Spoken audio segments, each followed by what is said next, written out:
right? So this is tough. Fair points. Now it's game number 2. Egypt has 1 point. And going back to the thought of Nice just pointed out, the damage needs to be present in Mongolia to fight up against Egypt as their composition will go. Look at that up top. We're seeing a lot of pokes there. We're seeing 2 roams just meet on the mill. But Alpha got a good amount of damage there from Aizen and Forbid.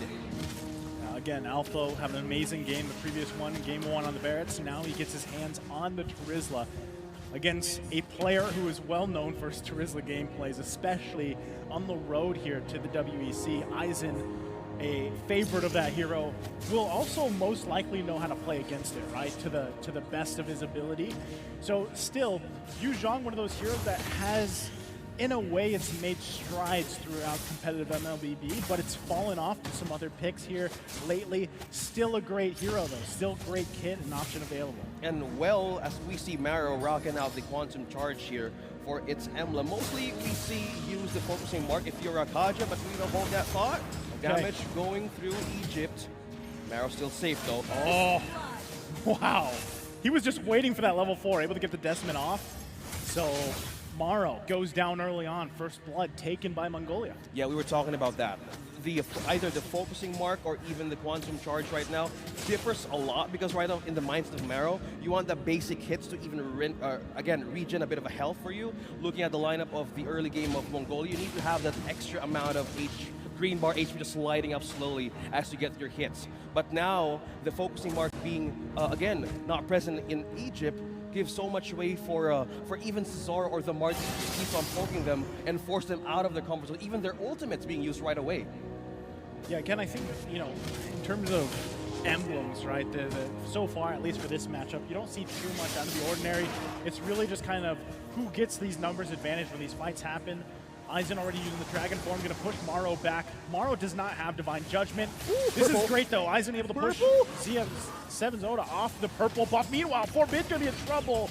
Alpha will pick up the kill. Turtle now going to be worked on. ZXora gets it with Retribution. Still going to be working on. Numa Blast comes down. Ethan going to be in trouble here. Another kill goes in the hands of ZXora. Still trying to help out Aizen. Nice little push off there. Trying to peel for the team. Not going to be enough, though, as he falls. ZXora now will get away. Tied across the board, 3 for 3. Yeah, this was the damage that we're talking about. This is the damage that needs to be present in the side of Mongolia. Utilizing that way of having a great amount of CC inside of Egypt. Yeah, stolen. Purple stolen by Huda. By Egypt. Okay. Again, we're at a point, at least in this game number 2, where it's a lot closer this early on. Yes, it's only 3 minutes in, but so far both sides just kind of slugging it out, right? One thing that you really have to keep an eye on is, again, gold lane, the transition there into that mid to late game. Right now, with Bebex having that early kill, a little bit of a lead here, will kind of help out. Huda already focusing on Ethan here, trying to poke him down a little bit, not really expecting a kill just yet, but will go on for Bebex, going to take quite a bit of damage himself, will fall. Still, the clap back happens here, pushing Maro back. Ethan going to get stunned, a couple more hits they're looking for. Double kill for Easy Petey. Yeah. Now the response coming through from Mongolia. ZXora, not much he can do as he gets stuck there with that bola. Again, Easy Petey. I was just talking about this, focusing on the gold lane, he grabs himself a double. Completely. Huda and Maro just wanted to have that edge on using that ultimate right into the turret of Mongolia. Little that they know, they haven't waited for Bid to use that real manipulation and even the ultimate of Ethan. It was just a counter from the side of Egypt to use up against them. And by that, it was just Easy Speedy getting the advantage to get those 2 kills for him. So this is the coverage now because we're talking about the damage that needs to be present in Mongolia. They wait for someone, or they force out someone from Egypt to make their magic work because right now for Bid, with the Impure Age present, they have folks that it can be utilized across their way heading to the mid-game. Trying to secure this next turtle of the game. Huda going to be in trouble. Forced back by Aizen, just doing his job here. Turtle secured for ZXora. Now under the turret. Aizen going to take a couple turret shots. Should be fine as he makes his way back. Smile though in the mid lane. Has to flicker out defensively. Yes, here's what's the problem that can brew for the side of Egypt. The team fighting edge for this one needs to be a bit of a way of penetrating the backline of Egypt. Knowing that Forbid has RWM present most of the time, they kind of want to force out the ultimate out because there's a flicker and there's an ultimate. But by just checking on these items, this is a problem right now that they could actually be addressed. So they have the Ice Queen one, they have the Blade of Heptases for Brody. By just looking at the first item for Eve is an effective way of caging them in that chessboard. The one that they can utilize to get items for Bebex. Divine Judgment going to come through. Ethan easily picked off there. This is what I was talking about, right? Kaja locked in. That's what you expect.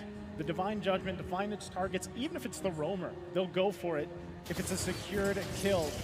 No objectives able to take for them just yet, though. Turtle still under a minute away here. Meanwhile, Ising might be in trouble.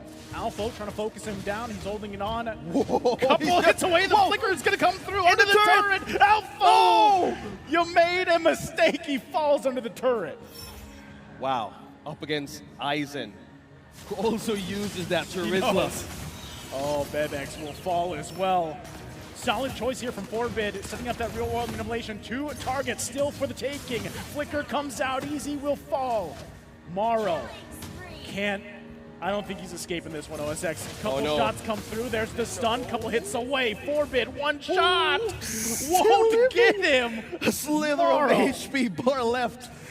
A great way to recall back in the base, and just that. Gold lead slowly going back for Mongolia. Now they're starting to get in with the turrets.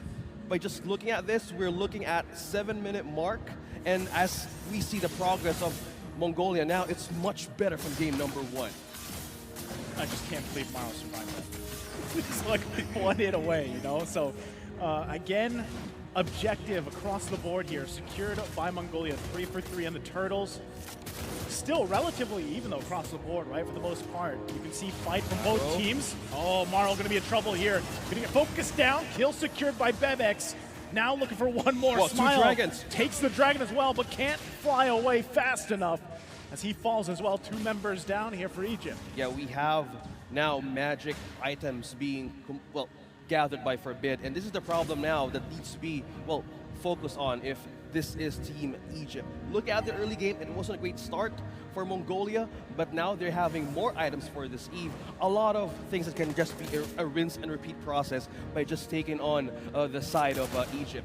You have the arguably now much more, again, it has more sting, it has more damage, and Bebex right now with the Quantum Charge and getting all the items present. Look at that, even in the mid. To get in. Alpha using the penalty zone defensively will get away. They pull him with the Divine Judgment. Zexora falls after taking the purple buff. So Huda does not have that, but they're able to get a kill here. A little overzealous from Mongolia, but still Egypt holding it as even as possible as they can before that first Lord comes up. Wow, they're just eyeing on isolated members of Egypt just as this moment. Almost 9 minutes. We have Ice Queen 1 and also the Glowing One present for this Eve. You have Scorch Power, you have movement speed that can easily be a reinforcement once they're happening. Once Ethan gets in for a setup, because right now with a score of 136, all they need is just a setup. With the Valentina present, Egypt can just completely smile to counter that objective. But most of the times from the early game, we were talking about Mongolia forcing a lot of resources over and over again to overcharge the composition of Egypt. That's what they got to do. You know, if they can put pressure where they need to, whether that's the resources, whether that's in these side lanes, you saw them cutting some of the waves earlier on. That's the best thing they can do right now, especially with the lineup that they have. They should be able to win some of these objective-based fights, right? The ultimates that they have available to them, whether that's the Newman on Blast, whether that's the real-world manipulation from Forbid, they've got the tools. But, again, they have to watch out for Maro. They cannot lose a member this early on, especially now that this Lord is up. Well, speaking of another objective here that can be taken either from these two teams right here. So, into the coverage, Mongolia has an edge in waiting for the right time to strike. They have a setup, they have a Newman on Blast, they have the manipulation that can be a greater attack from side of Egypt. Now they're just waiting for them who makes the first step right into this Lord.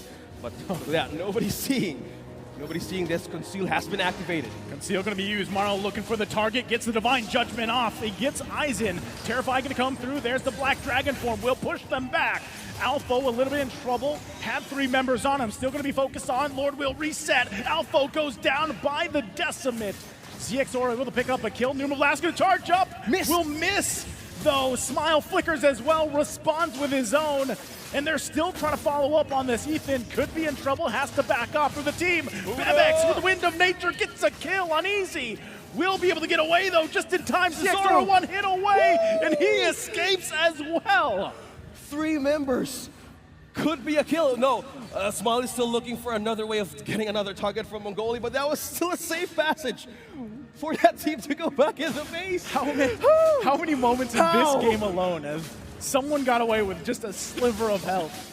It's just one auto attack is all they needed, but all that again, Lord still not claimed just yet as both teams get re-situated to fight for that Lord. It could have been a different scenario. Huda was there, members of Egypt was there, but they wanted to have this discipline to not re-engage because most of the times they're trying to feel the power spike now of Mongolia, and they're respecting the fact that we need to have counters, we need to have the tools for this. So with this kind of a time that we're seeing on this game, it's 11 minutes. Nobody's taking the first coverage here as they wanted to take on the first appearance of the Lord as it showed up early. Okay, Alpha trying to get some information here.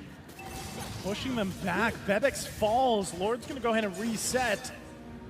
A big play coming through from Egypt already. Able to get the gold lane. Marksman jumps in there. Alpha, though, going in with a flicker. Penalty zone. We'll be able to hold on just a little bit longer. RWM going to come out as well. Eisen there to back him up. Looking for the kill. Alpha falls. Still going to be looking for more. Ethan a couple of hits away. Gets the flicker out. And still a bloodbath here for that first Lord of the game. Completely, that is still Egypt winning that fight. A kill onto Bebex, 3 kills onto this Brody. You would want to have that damage, yes. We were looking at Mongolia rising up to the problems of early game, but in the stages where you enter the late game from minute 15 or later, you need to have the damage from Brody to happen. Because that's the one thing they needed to actually compensate the damage that they're building up with this. Remember, that's what we said in the draft. OSX was, with the Kaji, you always have to be worried about who is he going to grab. I mean, even looking at the items here, just everything kind of falling into place, right? Relatively gold-wise, economy-wise, it's even, right? But it comes down to those micro decisions, and the fact that Egypt was able to find Bebex before that Lord take, gets the kill, you lose so much firepower if you're Mongolia. Yeah, he opted for the Blade of Heptasis instead of going for, again, he went for the Blade of Heptasis instead of going for the Blade of Despair from Brody. And this is one thing that he wanted to have a coverage on, because at some points he could get pulled by Maro and Conceal. We heard a Conceal here from Egypt. Maro gonna go ahead and grab him, gets him with the Divine Judgment. They're gonna unleash, the penalty zone comes through from Alpha. No follow-up just yet though, gonna hold them back. Easy, and a little bit of trouble trying to fight off Eisen. The rest of the team gonna help him out here. 3 versus 1 in the jungle. They finally take him down. The trade for 1-for-1. Lord finally taken care of too, but they will lose that inhibitor turret in the bot side. Yeah, I am feeling the pull of Eisen, which is how he did. He wanted to pull to Egypt out of the equation in their own team fight. They wanted to take out the damage dealer right in that fight. Because as of the moments that we're seeing, Bebex now has the Rose Gold Meteor instead of going for an additional damage item. He's securing his own way in, again, being in those deeper team fights because they're lacking the damage. They need more protection this time to even cope up with a setup of Egypt doing over and over again. So 14 minutes in, we find ourselves relatively even in terms of economy gold. It just comes down to that execution factor. And what we're seeing both teams do is really lead up into that Lord. It's about less than a minute away. So expect another Conceal play to come through here, OSX, from Maro. And it's going to be up to Mongolia to really play defensively against that. They have a lot of tools available to them. But man, right now, it seems like Egypt is controlling things a little bit better, at least picking the right fights, the right skirmishes, and trying to come out winning those. So again, as we lead up into that next Lord take, you're going to see both teams kind of just stay together as much as possible, right? Looking for their own conceal entrance play. Yeah. And Forbid just got his enchanted talisman just now, but prioritizing the Ice Queen wand, and again the glowing wand, is more likely to proc the Impurage more in those kind of setups that can be effective for the side of Mongolia. So with this, more mana being present in the late stage of the game could actually be, again, a complete rinse and repeat, but much more faster for Mongolia. With this, they need to answer a lot of damage, but they need to pick who on the side of Egypt. Again, conceal play going to be used here. Marl going to flicker in, looking for anybody you can grab. Penalty zone to follow up. Ethan trying to flicker around, still going to be able to survive. Alpha now in trouble here, caught in the RWM. He will fall, and here comes Eisen to cut them off. Has the Petri available. Does he use it? Finds a target, pushing Easy back. Easy firing off from the back line. He can't be stopped. It's too easy for Easy Petey. And now they fall here in the jungle, right in front of the Lord. 2 down, plus the flicker from Bebex. This is tough. It's a 2 for 2. That was a complete tug of war just right there. Being in the front line, Alpha was trying to force out a lot of resources from Mongolia. The discipline, and just by looking at this Reaper, look at that, the penalty zone onto Ethan. But one that they didn't see was Zorba's right in the back, and that pushed Egypt to actually retreat back because of the CC that Mongolia has, and what they wanted to do was just completely be in those team fights so that can be pulled back and forth. And it's just that, with the damage and CC that they can bounce up against Mongolia, it was a complete win. Oh yeah. Okay. An objective thing, they got penalty zone right onto Ethan. Lord was taken here. Ethan going to go down just shortly. Eisen there once again, focusing on Easy. Going to take a couple shots, has to back off here. And still will be focused on Huda. Now looking for Forbid. Can't get the target he's looking for. Eisen might be next. Still going, and it looks like they're going to be just fine. Zexora trying to help him out. Couple shots away. Huda! Not able to get the kill. Smile will clean it up, though. And the Lord was taken by Egypt, now marching on the bottom side here. It's looking dire for Mongolia. There's no way of defending this, but it can still be an answer. RWM will be the key here. Okay, ZXORA trying to keep this game going. This Lord, though, still going to be working on the base, and it's Egypt that takes the series in a sweep. Team Egypt.